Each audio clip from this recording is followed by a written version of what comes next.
国务委员兼外长王毅日前在福建会见新加坡、马来西亚、印尼、菲律宾和韩国外长，密集的外交活动引发外界关注。外界注意到，此次5国外长接踵访华，恰逢中美安克雷奇对话之后。周日，王毅接受新华社专访时也再谈中美关系。他强调，中方不认可这个世界上还有高人一等的国家，不接受世界上的事只能一国说了算。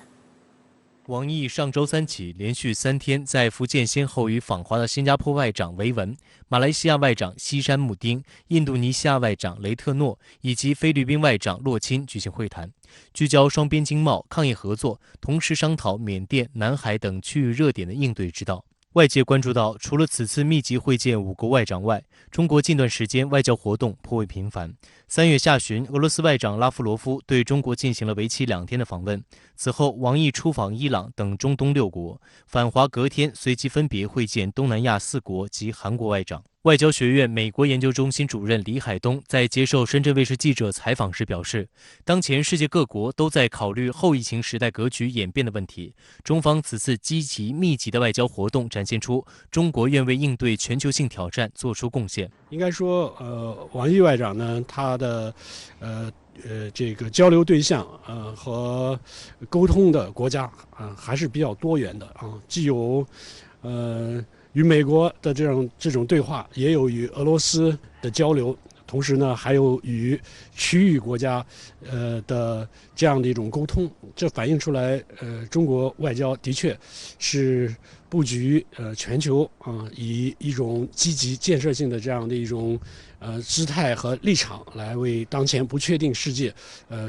注入更加确定性的力量。周日，王毅在接受新华社专访时，首先回应了外界对于中国推行所谓疫苗外交的质疑。他提到，疫苗民族主义开始在全球滋生，占世界人口16%的富国获取了全球60%的疫苗。某些发达国家的订购量已超过本国人口的2至3倍。与之形成鲜明对照的是，许多发展中国家正面临严重疫苗短缺，不少国家甚至一剂难求，免疫鸿沟正在成为令人遗憾和不幸的现实。王毅引述其中一名东盟国家外长表示，中国不是搞疫苗外交，而是在展现大国担当。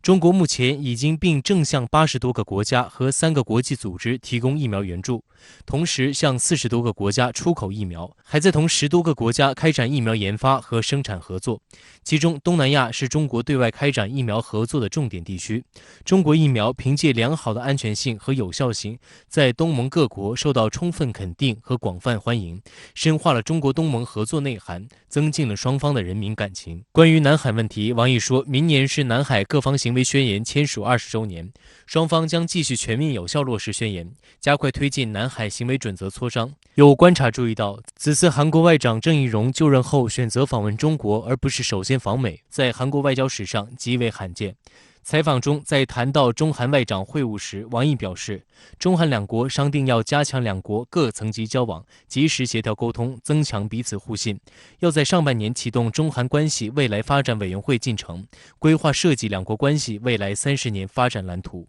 有关朝鲜半岛问题，王毅表示，双方重申应不懈推进半岛问题政治解决进程，确认2018年美朝领导人新加坡联合声明的重大积极意义。中方表示，处理半岛问题的关键在于解决朝方多年面临的军事压力和威胁，借此实现半岛无核化，同建立半岛和平机制并行不悖，一体推进。中方期待韩方更积极主动发挥作用，韩方则希望中方为维护半岛和平稳定继续做出贡献。李海东认为，韩国在东北亚地区的地位和作用非常突出，但目前韩国面临2难局面，在安全上韩国依赖美国，但在经济上则高度依赖中国。此外，在民族认同上，韩国又和朝鲜紧密联系在一起，所以韩国所处的定位使得他需要审慎考量对华外交关系。尤其是在当前美国不断的在推进所谓的印太战略，试图将韩国拉拢到美国所筹划的与中国最激烈全球竞争轨道之中来。现在韩国面临的主要的挑战就是能否在对美关系中间足够的以自我的这种克制力避免成为美国在亚太地区推进其着眼于对华全球战略竞争轨道中间的一个环节。这对中国而言是非常关注的议题。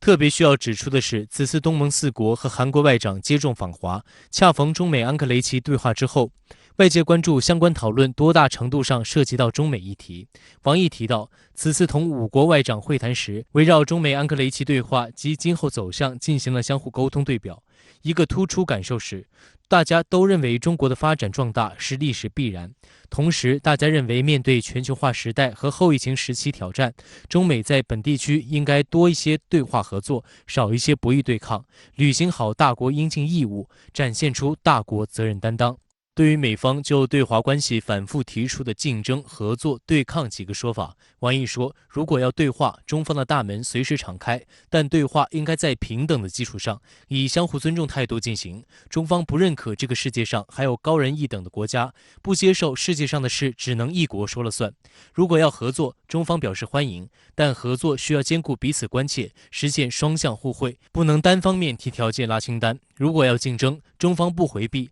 但竞争应当公平公正，遵守市场规则，而不应下绊子用强权剥夺别人正当的发展权利。如果还是要对抗，中国也将坦然处之，无畏面对。建设性交流与合作的前提一定是相互尊重、平等相待，不能够干涉其他国家的内政，摒弃冷战思维，实现合作共赢。应该说，这是中国对美外交的一个非常重要的诉求了。但是呢，美方是否能够充分理解中国对美的这样的一苦心啊，这的确还是需要观察的。